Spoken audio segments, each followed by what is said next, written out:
चलिए आज का क्लास स्टार्ट करते हैं। तो हमने लास्ट टॉपिक क्या देखा था? कल देखा था कि वेव जो बन रहा है उसमें फ्रीक्वेंसी कितना होगा स्ट्रिंग के केस में, और उस केस में दोनों जो साइड हैं वो फिक्स्ड थे। यहाँ पर एक साइड फिक्स है और दूसरा साइड क्या है, फ्री है। वहाँ पे दोनों साइड फिक्स थे। अब देखते हैं कि इस केस में हमारी फ्रीक्वेंसी कितनी होगी। ठीक है, तो इसमें एक साइड फ्री हो तो वेव कैसे बनेगा? कुछ इस तरीके से बन सकता है, इस तरीके से, इस तरीके से। जिस साइड फ्री होता है वहां पे बनता है एंटी नोड, और जिस साइड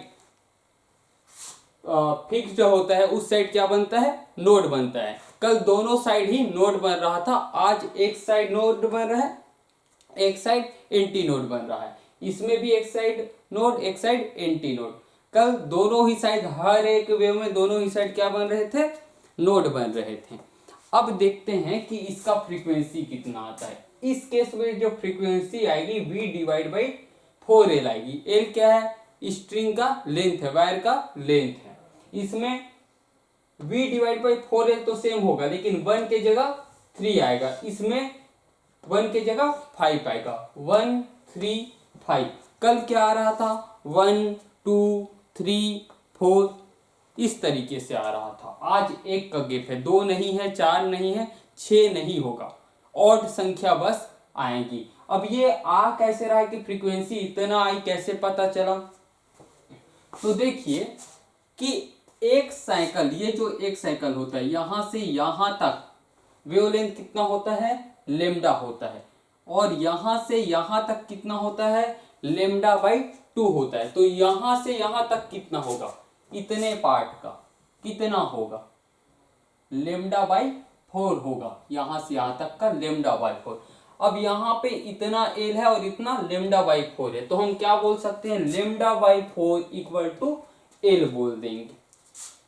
तो λ/4L हो जाएगा यहां से। और फ्रीक्वेंसी हमने कल देखा था F = V/λ होता है। लैम्डा की जगह 4L डाल दिया, फ्रीक्वेंसी आ गया। इसी तरीके से हम इसका भी कैलकुलेट कर सकते हैं। इसमें देखते हैं कि लेंथ और वेवलेंथ में क्या रिलेशन है। इसमें कितना हो जाएगा, इतने का तो हो गया लेमडा, और यहां से यहां तक का हो जाएगा, ये हो जाएगा λ/2 होगा, ये आधा है, हाफ साइकिल है तो λ/2 हो गया, ये λ/4 हो गया। तो जो दोनों जोड़ कर कितना हो जाएगा, λ/2 प्लस λ/4, ये कितना हो जाएगा, 3 λ/4 हो जाएगा। ठीक है, तो 3 λ/4 = L, ये कितना हो जाएगा, λ/4L / 3। तो F = कितना हो जाएगा, V/λ होता है, = V/λ की जगह रख देंगे 4L / 3 को मैं ऊपर ले जाऊंगा। ये आपकी फ्रीक्वेंसी आ गई। इस केस में भी सेम काम किए हैं, इस केस में भी सेम काम किए, इस केस में भी सेम काम करेंगे।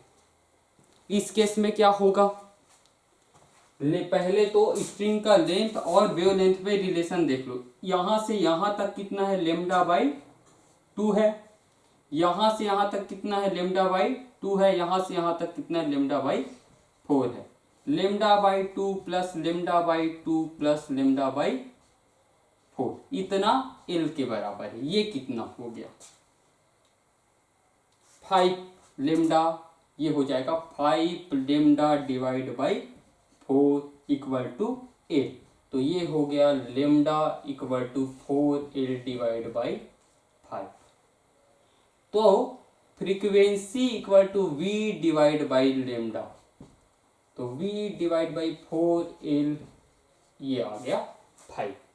तो ये हमारा फिर से फ्रीक्वेंसी आ गया। तो यहाँ पे हम देख सकते हैं कि F की वैल्यू क्या हुई। अब वहाँ पे first harmonic, second harmonic, third harmonic आता था, यहाँ पे सेकंड हार्मोनिक आया ही नहीं, फोर्थ हार्मोनिक आया ही नहीं।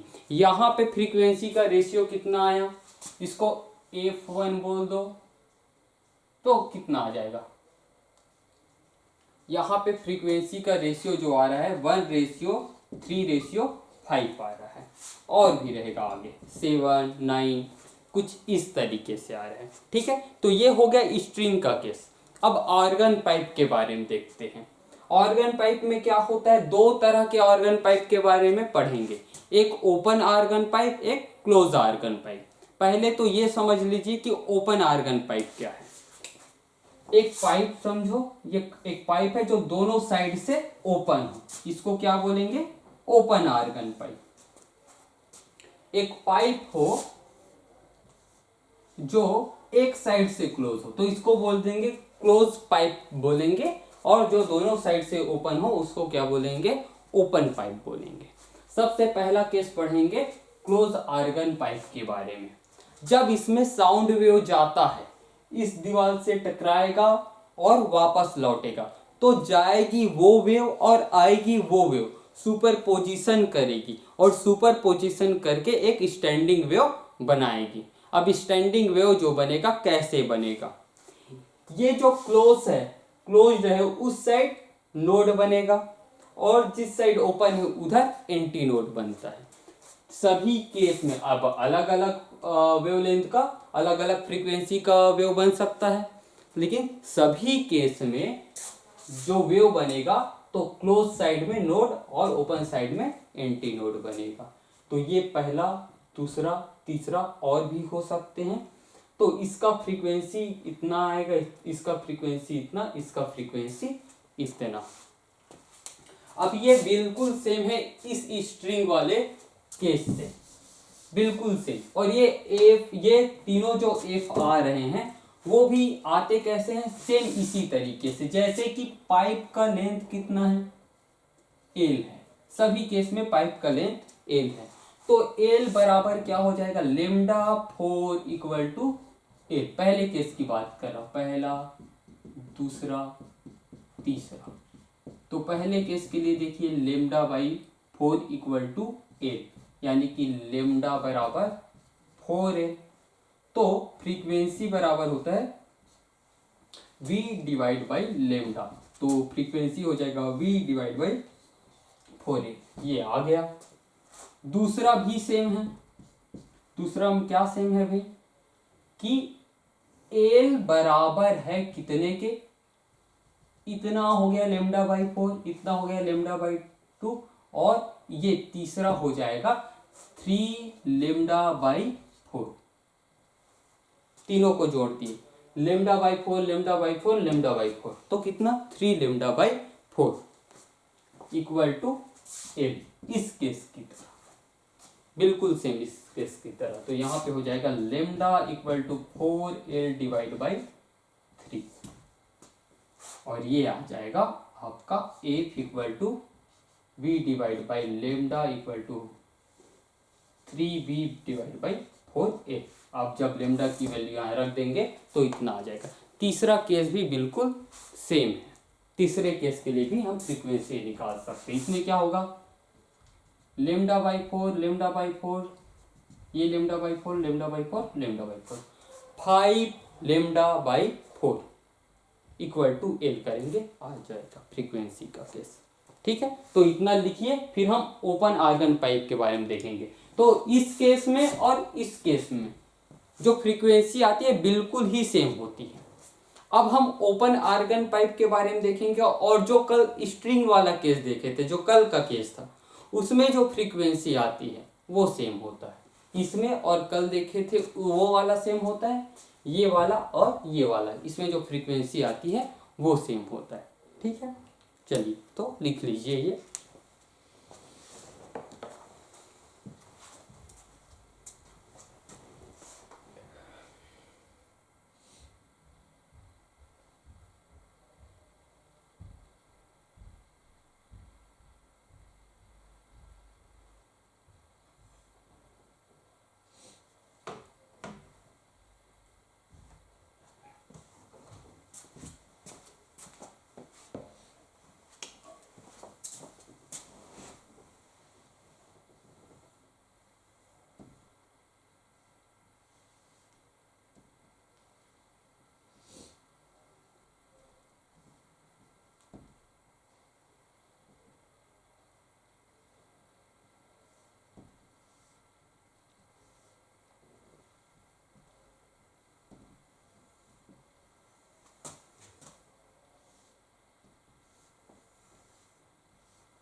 ठीक है, चलिए आगे देखते हैं।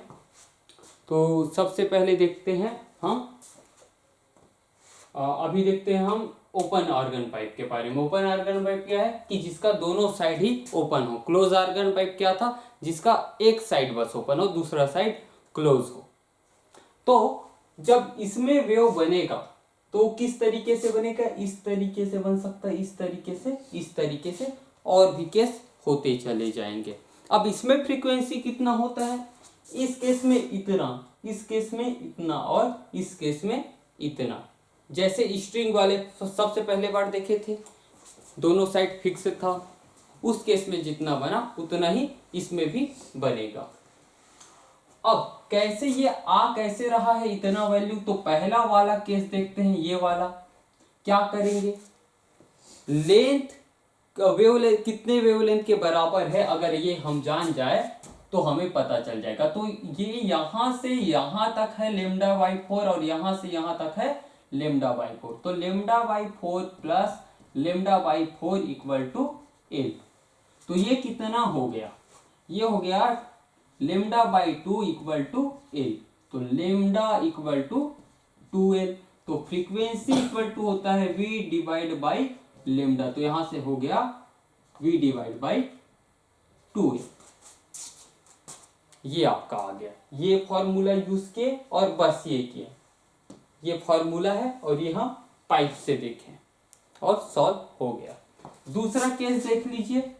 दूसरा केस में क्या है, लेमडा बाई 4 और ये lambda by 4, lambda by 4, lambda by 4 चार बार, lambda by 4 plus lambda by 4 plus lambda by 4 plus lambda by 4 equal to L.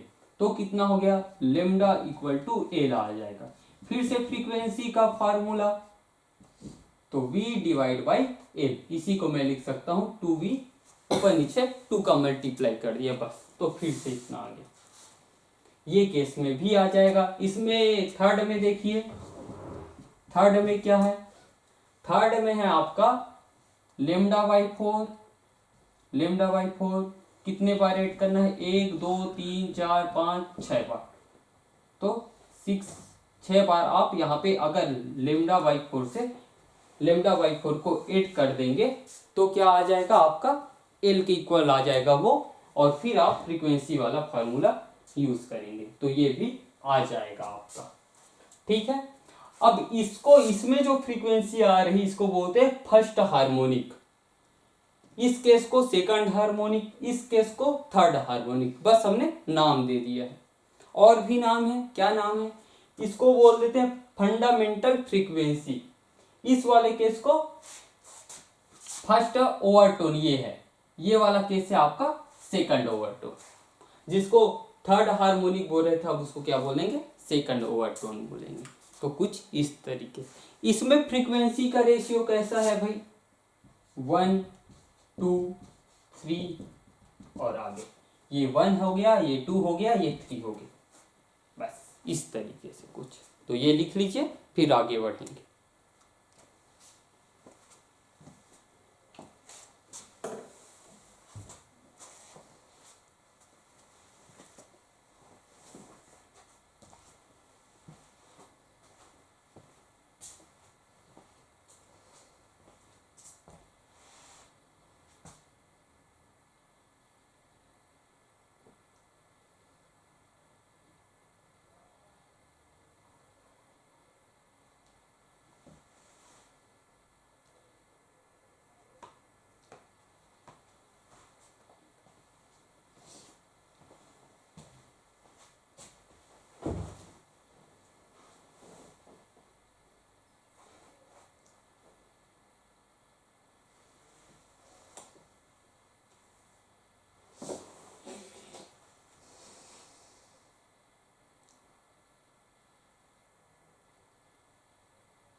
ठीक है, चलिए आगे बढ़ते हैं। अब देखेंगे डॉपलर इफेक्ट के बारे में। तो डॉपलर इफेक्ट क्या होता है? आप जब कहीं पे रुके होते हैं और ऐसा सोर्स जिसमें साउंड हो वो आपसे आपके पास आए या आपसे दूर जाए, तो आपको उसके आवाज़ के फ्रीक्वेंसी में, आपको साउंड के फ्रीक्वेंसी में चेंज फील होता है। ठीक है, इसी इफेक्ट को क्या बोलते हैं? डॉपलर इफेक्ट बोलते हैं। आप अगर स्टेशन में हैं, दूर से ट्रेन आपकी ओर आ रही है, तो क्या फील होगा आपको? उसके फ्रीक्वेंसी में एक चेंज फील होता है, और पास में जब आ जाती है और पास से जब दूर जाती है तो उसके फ्रीक्वेंसी में एक चेंज फील होगा आपको। ठीक है, तो वो फ्रीक्वेंसी कब किस केस में कितना होता है उसके बारे में देखेंगे। अब सिर्फ फ्रीक्वेंसी ही चेंज नहीं होती, उसका वेवलेंथ भी चेंज होता है साउंड का, तो वो कितना होता है वो भी देखेंगे। अब जो साउंड का वेवलेंथ चेंज होता है उस बारे में पहले देख लेते हैं, फिर देखेंगे फ्रीक्वेंसी के बारे में। तो वेवलेंथ जो चेंज होता है वो होता है कुछ इस फॉर्म में कि सोर्स किस ओर जा रही है इस बात पे डिपेंड करता है। वेवलेंथ कब चेंज होगा? जब सोर्स ऑब्जर्वर की ओर आए या सोर्स ऑब्जर्वर से दूर जाए। ठीक है, इस केस में ये जो वेवलेंथ है साउंड का वो चेंज होता है। आप इतना लिखिए, फिर मैं आगे डिटेल कि इस केस में कौन सा फॉर्मूला होगा और इस केस में कौन सा फॉर्मूला होगा ये बताऊंगा।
ठीक है, चलिए देखिए।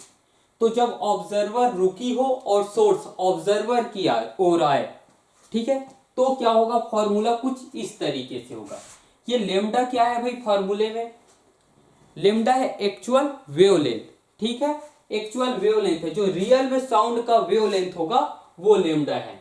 लेकिन ऑब्जर्वर ऑब्जर्वर के पास जो वेवलेंथ पता चलेगा ऑब्जर्वर को, वो ये वेवलेंथ है। रियल में तो ये है, लेकिन ये इतना उसे फील होगा।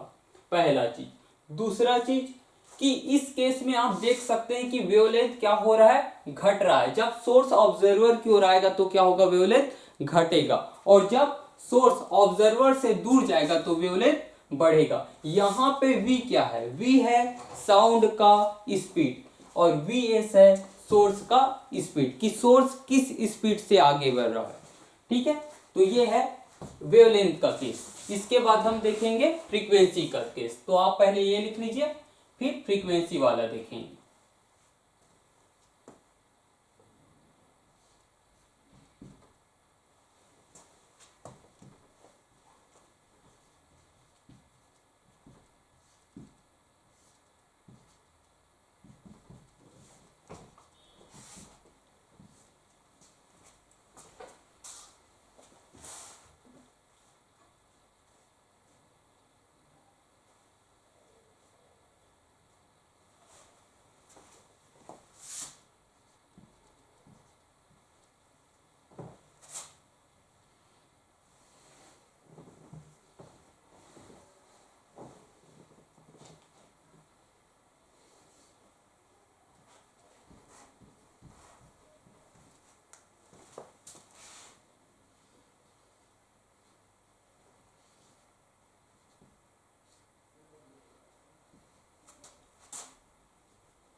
ठीक है, चलिए।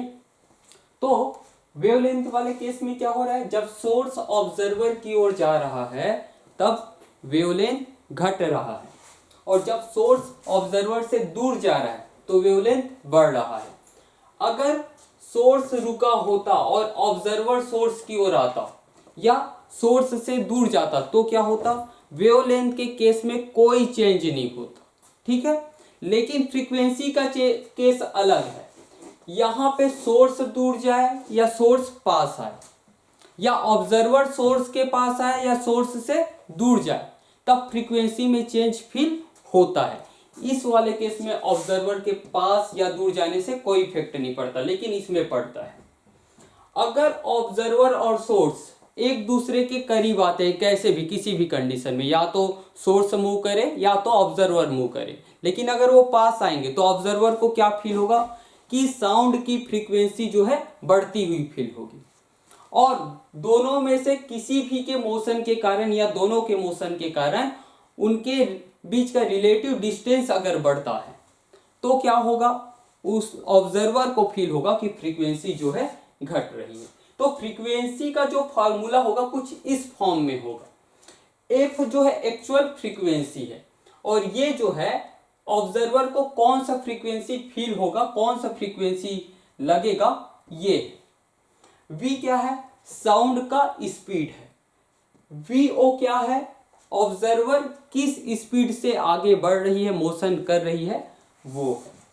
वी एस क्या है, सोर्स किस स्पीड से मोशन कर रहा है, वो है।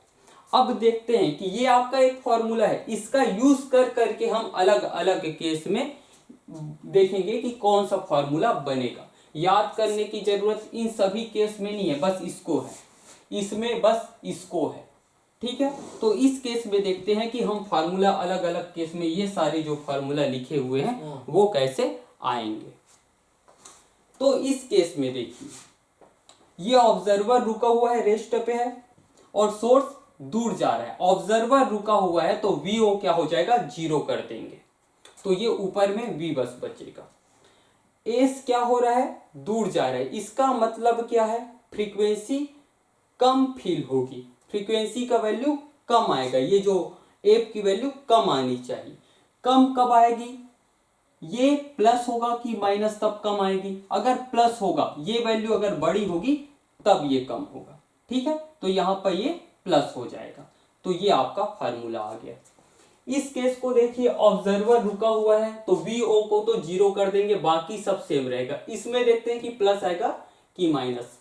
सोर्स क्या हो रहा है, ऑब्जर्वर की ओर जा रहा है, यानी कि ये वाली जो फ्रीक्वेंसी है वो बढ़नी चाहिए, उसका वैल्यू बढ़ना चाहिए। बढ़ेगा कब, ये प्लस होगा या माइनस होगा, कब तब बढ़ेगा, प्लस होगा कि माइनस होगा, तो ये होगा माइनस। क्यों माइनस, ये जितना छोटा रहेगा वो ये उतना बड़ा रहेगा, ये छोटा होगा तो ये बड़ा होगा।